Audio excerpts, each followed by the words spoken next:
Vous avez tous vu Louis de Funès dans Les Loups la Cuisse, regardez son verre de vin, vous le décryptez et réussir simplement d'un coup d'œil à vous dire quel vin c'est. C'est un peu exagéré, même si je vous invite à aller voir les vidéos que j'ai faites sur la lecture d'un verre de vin.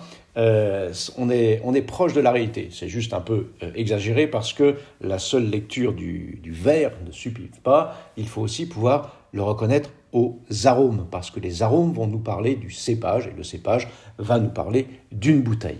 Bienvenue dans la dernière matinale du vin, ce samedi 20 janvier, toujours depuis Lille et toujours sous la neige, où je voulais compléter cette série sur les arômes et le vin. Là, on avait vu les trois origines des arômes dans le vin, les arômes issus du vieillissement, de l'élevage, les arômes issus de la vinification et en tout premier les arômes issus du cépage. Alors je voudrais, à la demande d'ailleurs qui m'a été faite suite à ces vidéos, ces posts, je voudrais vous détailler très succinctement bien sûr les arômes qu'il y a dans certains cépages, les cépages les plus emblématiques. Donc il s'agit bien des arômes primaires, on n'est pas dans les arômes de vinification, beurre, ni de l'élevage, torréfaction, vanille, etc. Mais vraiment les arômes fruits, fleurs, végétaux et épices qu'on peut trouver dans certains vins. Alors ça va être une petite liste à l'après-vert, juste pour vous détailler, vous donner une idée, et puis si vous souhaitez avoir la liste détaillée, mais il vous suffit de m'envoyer un message et je me ferai un plaisir de vous envoyer le PDF de cette liste bien plus détaillée, ou alors il vous suffira de vous procurer mon livre dans lequel elle est en annexe. Alors, un des vins les plus connus, un des cépages, les plus connus, le chardonnay, qui a des arômes de fruits et de fleurs. Alors on est surtout sur la fleur blanche, avec l'acacia, l'aubépine, des fruits secs aussi, notamment sur le vieillissement, comme l'amande, un peu d'agrumes, et puis une des caractéristiques du chardonnay, notamment en Bourgogne, c'est la poire, bien évidemment. Le sauvignon blanc, un cépage très aromatique, très puissant, fruité, végétal, où on a l'impression d'être dans l'ambiance d'un fleuriste, où domine l'arôme de bourgeon de cassis, très typique, mais aussi le buis, la jacinthe, tout ce qui est agrumes, pamplemousse notamment. Le sémillon, qui est un cépage qui entre dans la composition des blancs de Bordeaux, là c'est très floral et très fruité. On a des arômes de fruits confits, poires, abricots, pêches, mais aussi de fleurs blanches, aubépines, acacia, de cire d'abeille, lorsque on est dans les liquoreux, puisque c'est un cépage qui sert à faire les liquoreux, et notamment le fameux sauterne.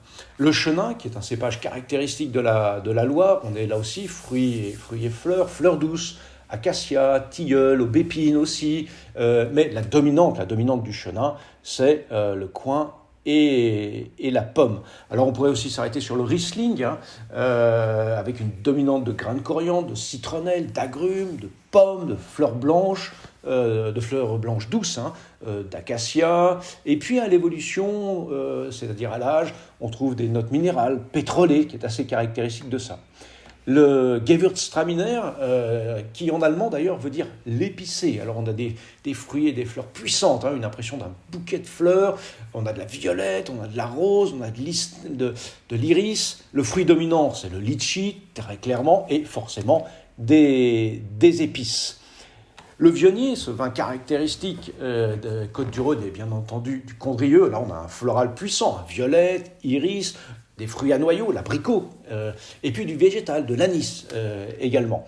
Si on descend toujours sur la côte du Rhône avec le cépage Marsanne, on est sur un cépage qui est peu fruité, qui est surtout sur l'amande, qui est très floral, acacia, bruyère, des fruits secs, noisettes, pas d'agrumes du tout par exemple. Et la roussanne, qu'on lui associe très souvent, là on est plutôt sur du floral puissant, comme de l'œillet, de la fleur blanche d'acacia également. Si on part sur les cépages du sud-ouest, Gros Mansingue et Petit Mansingue, là on est sur l'agrume, un pamplemousse très prononcé, fruité, végétal, la plante verte, la fougère, la jacinthe, et puis pour le Petit Mansingue qui sert justement au vin plus souple. Hein. On est sur du fruit confit exotique, on a de la fleur blanche, par exemple. Si on passe au cépage rouge, alors le Cabernet Sauvignon, hein, de la trilogie bordelaise, là on est sur du fruit noir, cassis, on est sur du végétal, du réglisse, du poivron, qui est caractéristique des deux Cabernets d'ailleurs. Un poivron qui, si la révolte est trop précoce, un poivron vert, un peu trop fort, mais qui tend à diminuer avec le vieillissement. Le pinot noir de Bourgogne, la cerise emblématique, hein, alors, et sur le Bourgogne, on est même sur la cerise Kircher, les fruits rouges, la framboise, la violette, la pivoine, le merlot, pour revenir en bordelais, une dominante très fruitée de myrtille, de cassis, de truffes et de sous-bois à l'évolution. La Syrah du Rhône, on est sur du fruit noir, cassis, des épices, hein, surtout dans la vallée du Rhône septentrionale, la violette, caractéristique de la Syrah, et puis des notes animales, cuir, musc, venaison sur les très vieilles Syrahs. Si on revient un petit peu en bordelais avec le Cabernet, on est sur du fruit rouge comme de la framboise, du fruit noir, le cassis, le poivron vert également, et la violette. On redescend sur le sud avec le Mourvèdre du Bandol, où là on est surtout sur des fruits noirs, on a beaucoup d'arômes animaux, on est sur le cuir, on est sur du jus de viande.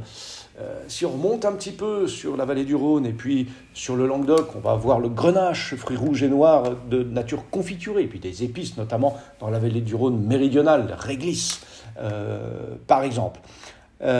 Si on remonte en Beaujolais, avec le Gamay, on a des petits fruits rouges, de framboises, de fraises des bois, de groseilles, et puis bien évidemment la fameuse banane. Et puis, on va terminer par le Tanat, ce cépage du sud-ouest emblématique, fruits noirs, la mûre évidemment, des notes animales, de jus de viande, de cuir et de lard.